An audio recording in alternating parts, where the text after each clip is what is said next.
Hello, I'm not wearing any pants. They were stolen by a rabbit, and I'm too embarrassed to report it to the police. Crash Bandicoot is a series that has levels. After a marathon of playing through all the games in the series and reviewing them thoroughly, I've become very well acquainted with those levels, and I've learnt that some are way better than others. Who knew that passing the series around between so many different developers like it was a foster child would result in inconsistency? What I've also learned is that it's much easier to enjoy levels when they're good. A profound thought, I know. So for the next non-specific amount of minutes, I'd like to focus on the good ones. But not just any good ones, the best ones. The top 10 best Crash Bandicoot levels. Now, I know what you're thinking. How am I going to select the best levels in the series when there are so many to choose from? How did I do it? Well, I'm glad you asked. What I did was go through all the levels in the series and pick the best ones. Now that we're on the same page, let's get stuck in. And make sure you're holding onto your pants. Those rabbits are crafty bastards. As soon as you let your guard down, phoom! Pants gone. You're sitting there with your bits out. Like a loser. Anyway, the top 10 best Crash Bandicoot levels. Let's dance, baby! Kicking us off at number 10 is Wizards and Lizards from Crash Bandicoot The Wrath of Cortex. Wizards and Lizards is an iconic level. When I think of Wrath of Cortex, this is the level that comes to mind, and it's a good one. You might be surprised to see that Wrath of Cortex has made it onto this list in any capacity at all, given how polarizing of a game it is. It somehow manages to be really good and really shit at the same time, which I honestly think is more impressive than anything else. But for every rubbish level in Wrath of Cortex, there's a good one to balance it out, and Wizards and Lizards is a pretty damn good one. Being one of the early levels in the game, it leaves a strong impression on you. It's a short and simple level, but it makes good use of its time. It takes place in what I assume is the halls of Cortex Castle. You're tasked with making your way through the corridors defended by bats, knights, and of course, wizards. But then, all of a sudden, you're ambushed by a giant green dragon, or a lizard, if you will. The lizard chases Crash through the corridors filled with barrels and hazardous pits and other medieval paraphernalia until he escapes by crossing a falling bridge. How exactly is that an insurmountable obstacle for a lizard with wings, can I ask? What this scene reminds me of is the first Shrek movie, where Shrek and Donkey escape the castle with Fiona while being pursued by the dragon. In this comparison, I guess Crash is Shrek, Aku Aku is Donkey, the lizard is obviously the dragon, so I suppose that means the crystal has to be Fiona. It all checks out. Wrath of Cortex released in 2001, as was the first Shrek movie. Coincidence? I think not. This poor lizard was just looking for love. Love is not the only treasure to be found here though, as the remaining section of the level is full of more bats, knights, and wizards defending the crystal, and also the green gem found in the death route. This green gem unlocks this beautiful section in Cortex Vortex, which is the only place in the game where the sneak shoes are used in 3D. That's a real treasure if ever I've seen it. But the thing that knocks Wizards and Lizards out of the park for me is the whopper soundtrack. It's incredible, with a catchy melody and packed with the tension that complements the lizard chase. Considering that this level is from a game like Wrath of Cortex, Wizards and Lizards ought to be really proud of reaching the number 10 spot. Wow, that was intense! I just flew in from the new Ruins level, and boy are my arms tired! At number 9 we have Ruination. Ruination is the second of the two Ruins levels in Crash Bandicoot 2 Cortex Strikes Back, and it's a great level. Both of them are actually. Both Road to Ruin and Ruination are really solid levels. They're both really dynamic with plenty of twists, turns and perspective changes, something the series is known for. And they're also packed with some tricky platforming challenges. They're treacherous to navigate, as Crash only has narrow slices of ground to stand on, a lot of which eventually gives way. You have to be careful in these levels, as one wrong step means you're ruined. But it's not just the gameplay that these levels excel in, it's also the presentation that caresses me in all the right places. The environment and music are brilliant and give the ruins a great vibe. It feels mysterious and ambient, and it has a sense of adventure that you don't get as much of in other levels. I love that you can see the silhouette of Cortex Castle in the background too, it's a nice touch. But the reason I'm giving the spot to Ruination over Road to Ruin is simply because Ruination is slightly better at all of that. The mysterious ambient atmosphere of the level is enhanced by the thunderstorm. I love thunderstorms. What most players might never have realized is that the thunderstorm itself is actually dynamic. When going through the main part of the level, the rain is soft and gentle, but as soon as you enter the green gem path, the rain picks up and becomes harsher.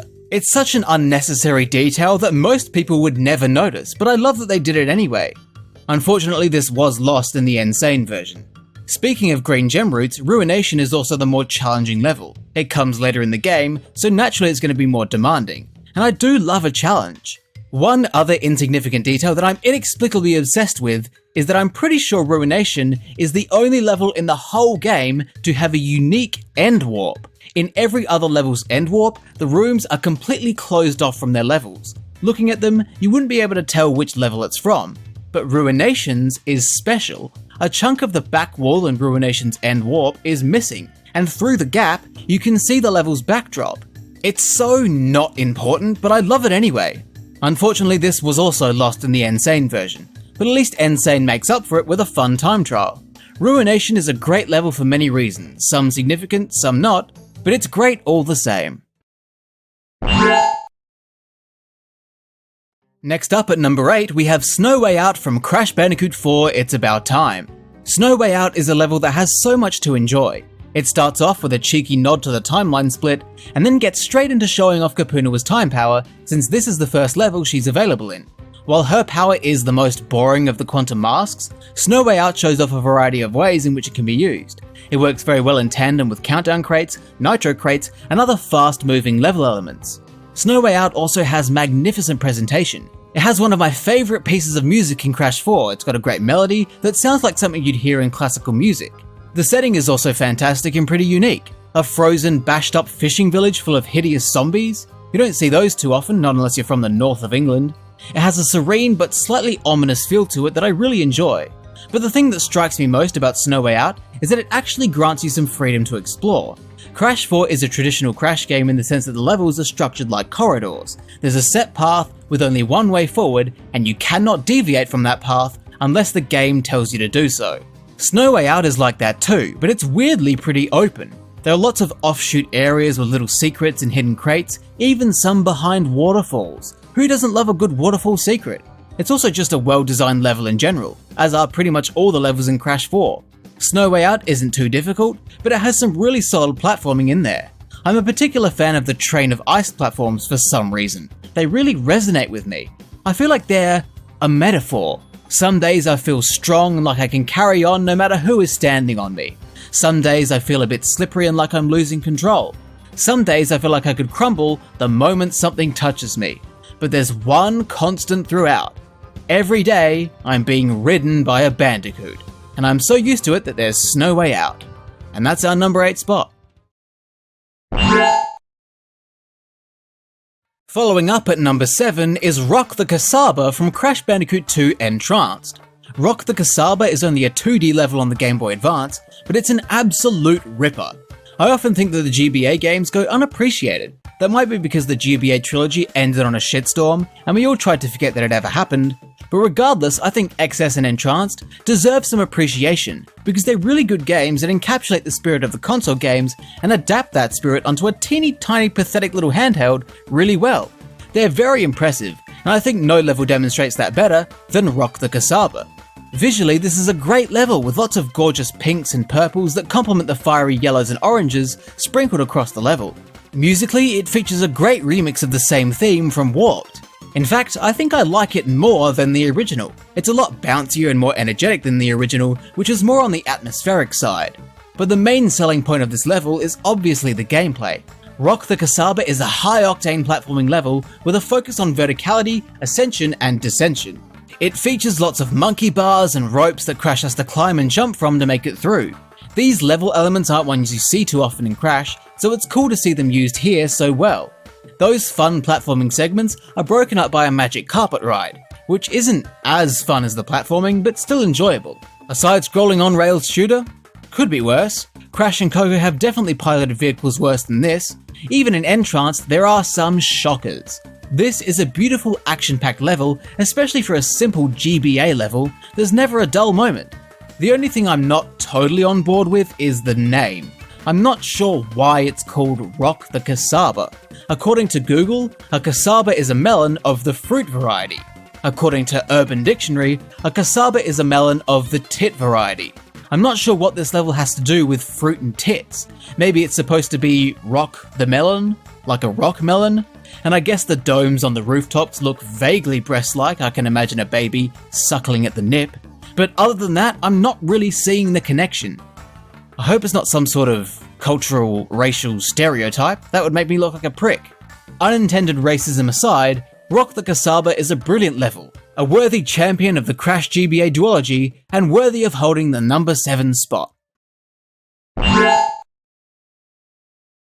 Coming in at number 6 is Unbearable. Unbearable is a fantastic level from Crash Bandicoot 2 Cortex Strikes Back.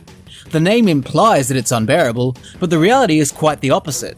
Unbearable is a very unique level. There's no other level in the series quite like it. The most concise way to describe it is that it's a jack of all trades. Unbearable combines so many iconic traits and hallmarks of your traditional Crash level. Firstly, it's a chase level, which is a classic Crash Bandicoot level style. But it puts its own spin on it. Rather than have it be a boulder like every other chase level up until this point in the series, Unbearable makes it a bear instead, upping the tension somewhat. This is a living creature that Crash is escaping from, and it kicked off a trend that would occur in many chase levels to come. And Crash is doing the worst possible thing you could do in this scenario. Polar bears are fast and ferocious. If you run, you're done for. The best thing to do is approach the bear and accept your fate. Unbearable also incorporates Polar, combining the chase level with a vehicle. This was the first time this had been done in the series, and would only be done a few times afterwards to a quality nowhere near as good as this. That already makes Unbearable one of a kind. On top of that, the level also has 2 secrets. You've got the hidden route, which is a cheeky secret you can find by jumping into a hole made by Big Mama Bear, and you've also got a secret exit, where if you go backwards after the final chase and check in on Polar, you're taken to the secret warp room where you can play Totally Bear. I love a good secret, especially a secret level, and Totally Bear is a fun one. And on top of all this, it's immaculately presented with a great atmosphere, the intense, frantic music, bolstering the tension of the bear chase, all taking place in a nice environment is a great combo. The level is covered in a blanket of white. Is it snow, or is it my cum from being so excited by this level? Who knows? What I do know is that Unbearable has a lot going for it, with a little something for everyone. It's a fantastic level and deserves to be at number 6. Really, I feel like it should be higher, but guess what? It keeps getting better from here. One such better level is our number 5 spot, Dino Dash from Crash Bandicoot 4 It's About Time. Unbearable is a whopper chase level, but Dino Dash ever so slightly has it beaten. While it may not be as much of a jack of all trades, it's an amazing chase level and an amazing level in general. In fact, I reckon this is the best chase level the series has ever done. Dino Dash involves traversing through a prehistoric environment, escaping the wrath of a T-Rex who is intent on hunting the Bandicoots down. This has obviously been done before in Warped with levels of a very similar concept, but Dino Dash just does it so much better. The chase segments are tense and adrenaline boosting, and are generally much more involved than your typical chase level. They have a lot of moving parts and more hazards beyond simple pits and traps. Those chase segments are broken up by really fun and well-designed platforming sections. There's a bit of simple platforming at the start, followed by some rail grinding. You've got this toxic sludge section, which is neat, but my favourite platforming segment in this level is the River of Lava. It makes great use of Crash 4's slide hang time, which I love. But the thing that sells this level for me is the presentation. Holy fuckles. I tend not to be big on prehistoric themes, I generally find them a bit middling, and I don't understand why it's such a popular theme. Like, how are we not over it by now? Prehistory was millions of years ago. It's time to move on. We made Jurassic Park. We don't need to do anymore. But I like this incarnation of prehistory. I love that instead of the greens you typically find in this sort of environment, Dino Dash goes for a range of mauves, maroons, and burgundies that are complemented well by the bright orange lava. And I just love the animation on the T-Rex. It's fantastic. Rather than just barreling through in a straight line, not giving a shit about the environment it's barging through, the T-Rex actually interacts with the level. I encourage you to watch it in the background. It climbs on cliffs and jumps over gaps, and when it can't reach Crash, instead of just sitting there, it wanders off into the background. Lovely attention to detail. And the music for this stage is great. It's dynamic, so you have the regular theme that plays during normal gameplay, and then a tense theme that plays during the chases. Dino Dash is a masterclass in great level presentation and level design. The only thing I don't like about the level is the bonus round. This beginning bit is so tedious, making you go back and forth, activating switch crates for no good reason other than to shit you. Although I can forgive it because of those adorable little baby dinosaurs watching you do it! Dino Dash was great from start to finish, and a brilliant execution of a series staple.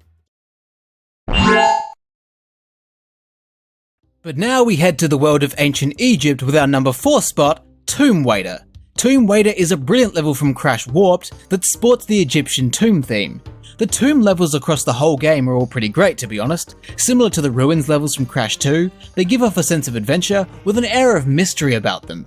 But these tomb levels have more of a dangerous feeling as well. They come off as more treacherous, and to be fair, they are. The tombs are riddled with traps and hazards that are typical for this sort of locale and popular culture, and they make for some great platforming challenges. But across the game, all the tomb levels tend to feel the same.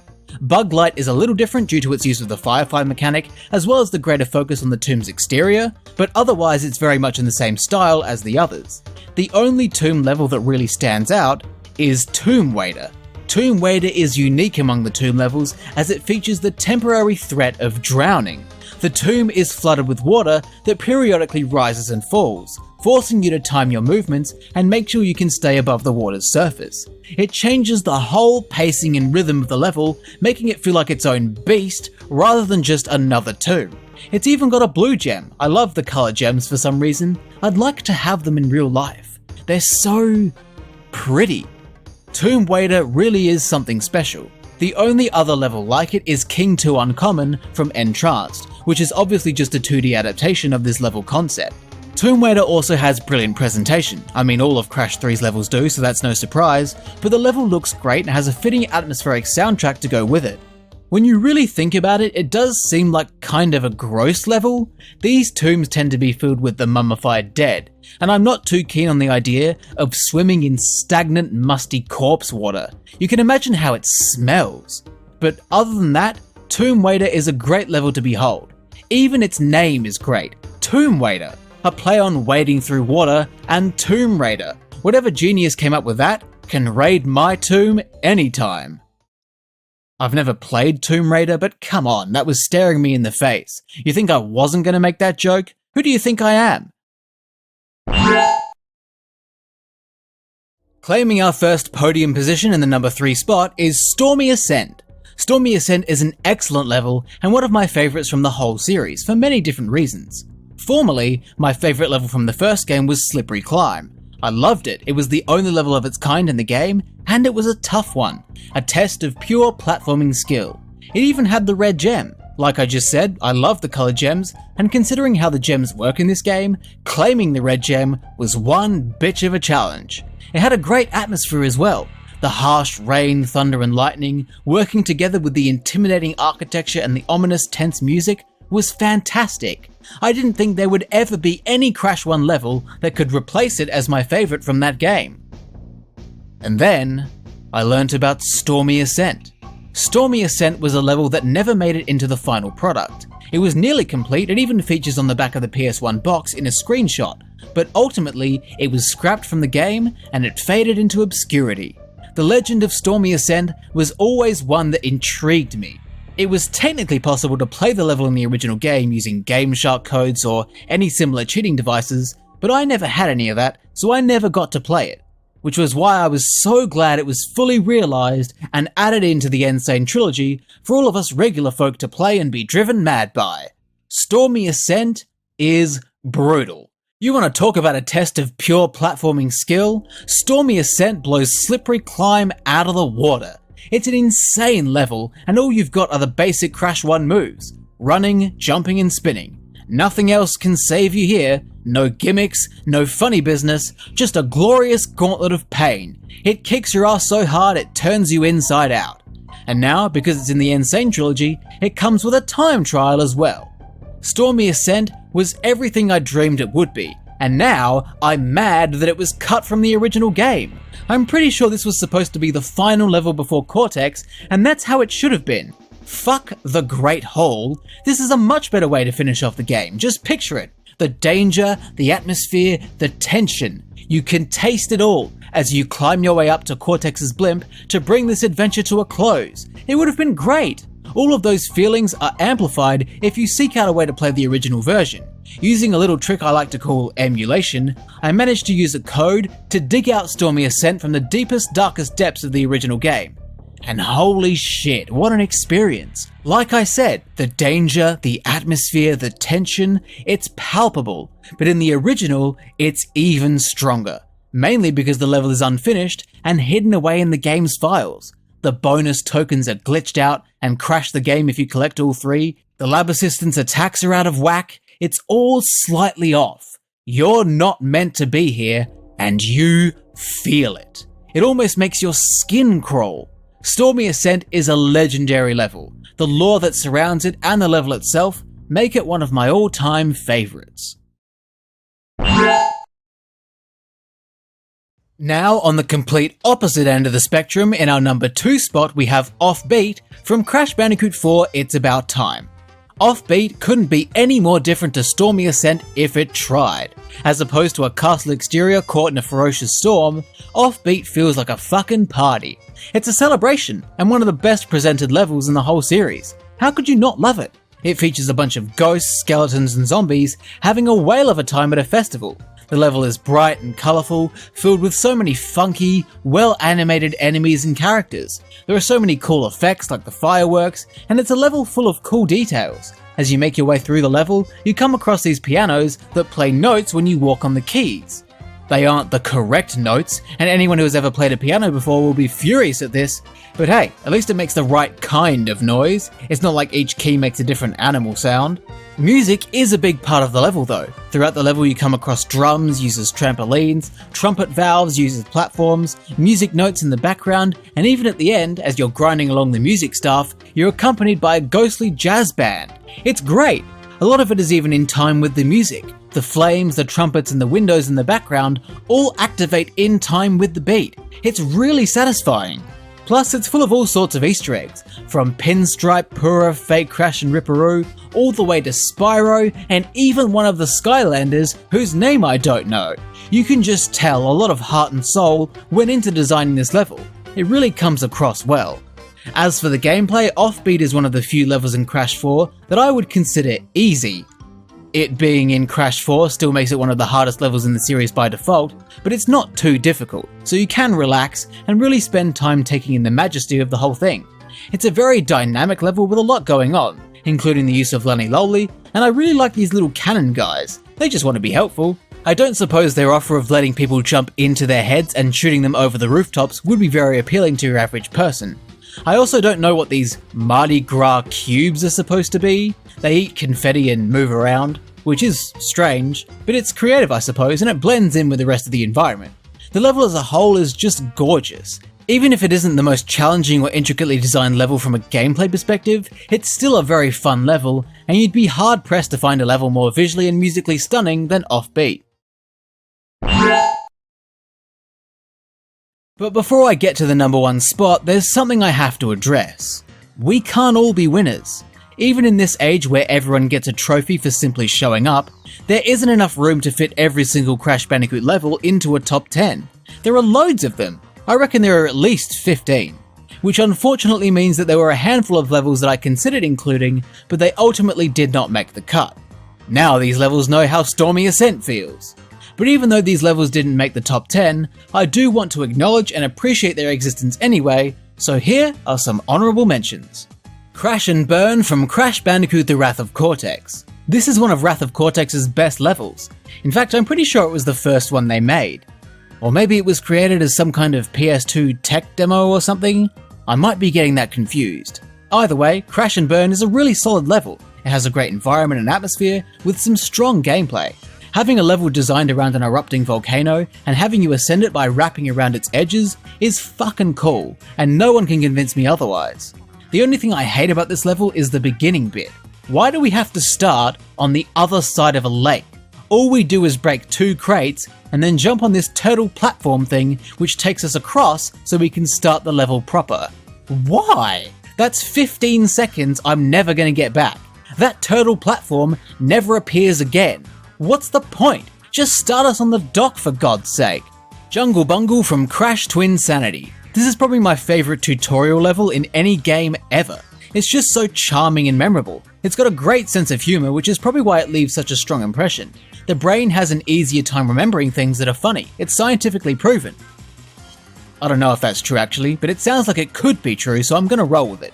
But Jungle Bungle is funny. It's got Cortex in drag doing a bit of slapstick, it's got this fed up skunk, this plant that just gets killed by the log trap, the level is defeating itself. It's just funny. I remember pissing myself as a kid. I also remember laughing hysterically at this level, so much so that I would restart the game over and over just to keep experiencing it. Fun times. Gameplay wise it's quite boring, but how could you be bored with all the antics going on here? Jungle Bungle is a real gem of a level. Totally Fly from Crash Bandicoot 2 Cortex Strikes Back. This is my favourite level from Crash 2. Firstly, it's a secret level. I love secret levels, they're so exciting, especially when you discover them for the first time. I mean, sometimes they're not exciting, but this one is. I'm also a fan of the Dark Firefly levels. I think it's a cool gimmick. Not being able to clearly see ahead because of the light restrictions makes for a unique experience and approach to platforming, forcing you to be more careful and methodical. Especially in this level with its cheeky locked crates that take too long to break, so you need to go ahead of the Firefly and break them first. It's a core memory of my experience of this game in my childhood, having to break those crates before picking up the Firefly. It's great. I know it's just a simple jungle level in the dark, it's not very hard or particularly interesting in its structure, but I love it anyway and couldn't not mention it.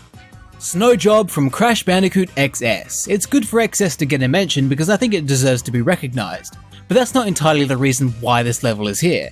When initially coming up with this list, I considered giving an honourable mention to Crash 2's snow levels. They're the quintessential Crash 2 levels. When I say Crash 2, you think snow levels. They're iconic and they're really good levels. But then I remembered this level and thought, Snow Job. That's pretty funny.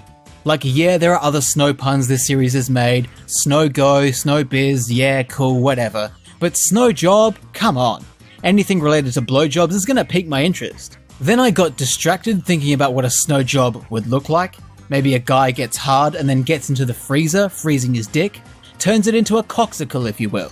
Then the blower comes in and blows the icy coxicle, and when he creams, it'd be like man-made ice cream.